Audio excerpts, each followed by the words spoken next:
Good morning class. आज की हमारी लास्ट वीडियो है, इस चैप्टर की भी लास्ट वीडियो, और यहाँ तक ये चैप्टर कंप्लीट होने के बाद हमारा ये जो पॉइंट्स है ये कंप्लीट हो जाएगा।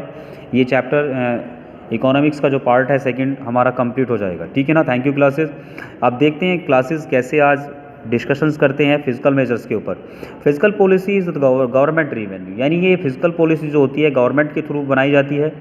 एंड द एक्सपेंडिचर पॉलिसी, दो तरह की पॉलिसी होती है, एक रेवेन्यू एंड फिजिकल पॉलिसी को हम रेवेन्यू एंड एक्सपेंडिचर पॉलिसी भी कहते हैं। In this situation of access demand, यदि एक्सेस डिमांड होती है, ठीक है ना, क्या होता है बेटा, यदि हमारी एक्सेस डिमांड होती है तो एक्सेस डिमांड के लिए government use various instrument of fiscal policy to the reduce budgetary deficit. क्या करती है, बजटरी डेफिशिएट को घटा देती है यदि हमारा एक्सेस डिमांड होगा। The instrument of fiscal policy use to the control deficient, जो फिजिकल पॉलिसी इंस्ट्रूमेंट्स होते हैं वो कंट्रोल करती है डेफिशिएट डिमांड पर और एक्सेस डिमांड पर। और सबसे पहला रिवेन्यू पॉलिसी। रिवेन्यू पॉलिसी क्या होती है, in the situation of the deficit demand, यदि डेफिशिएट डिमांड होती है तो the government should reduce taxes. ठीक है ना, डेफिशिएट डिमांडेड होगा, ठीक है ना, डेफिशिएट डिमांड है तो टैक्स को रिड्यूस करती है गवर्नमेंट, ठीक है ना, which will increase in the purchasing power. ठीक है ना, इसमें क्या करेगी, परचेजिंग पावर को बढ़ा देती है, किसकी, लोगों की, जनता की, people, and they will spend more on consuming of goods, ठीक है ना, एंड सर्विसेज। ज़्यादा से ज़्यादा वो गुड्स एंड सर्विसेज को कंजप्शन करने के लिए खर्च करते हैं, दस एग्रीगेट डिमांड विल राइज। ठीक है ना, इस प्रकार से एग्रीगेट डिमांड बढ़ जाती है।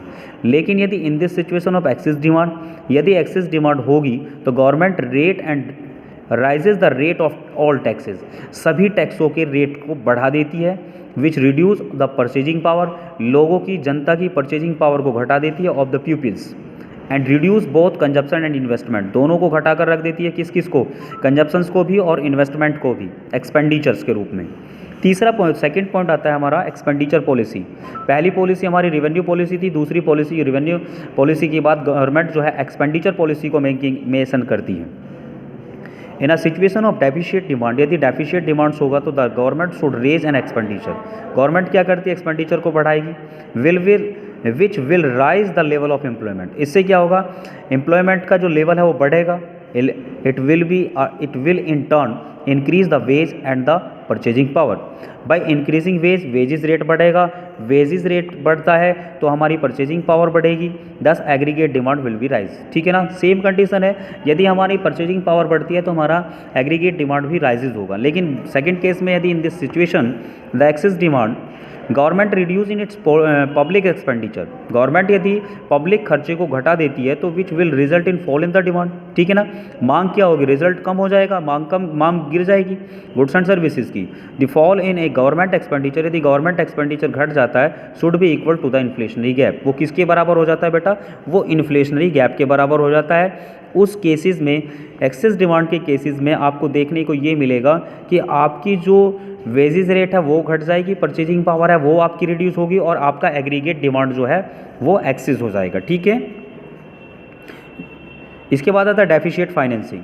To correct deficit demand, government should take resort to the deficit financing. ठीक है, डेफिशिएट बजट बनाएगी, डेफिशिएट डिमांड करेगी तो आपको डेफिशिएट फाइनेंसिंग का मिलेगा। Printing to notes to increase in the purchasing power, note printing की बढ़ जाएगी और परचेजिंग पावर बढ़ेगी इन द इकोनॉमी के अंदर। In order to correct excess demand, यदि एक्सेस डिमांड सही है तो government should reduce the deficit financing.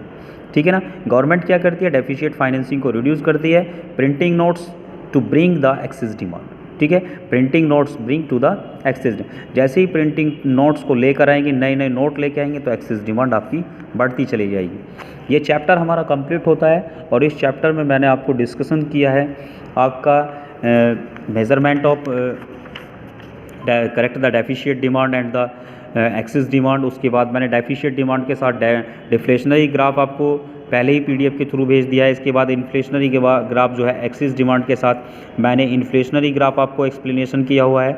ठीक है, इसकी कॉजेज़ क्या क्या हैं, इसकी कॉन्सिक्वेंस ऐसे डेफिशिएट डिमांड के और डिफ्लेशनरी के साथ साथ मैंने पूरा का पूरा आपको ग्राफ और उसकी कॉजेज़ सेंड की हुई है पीडीएफ के थ्रू। तो thank you classes, best of luck, have a good for the prepare your CBSE examinations. Thank you, best of luck.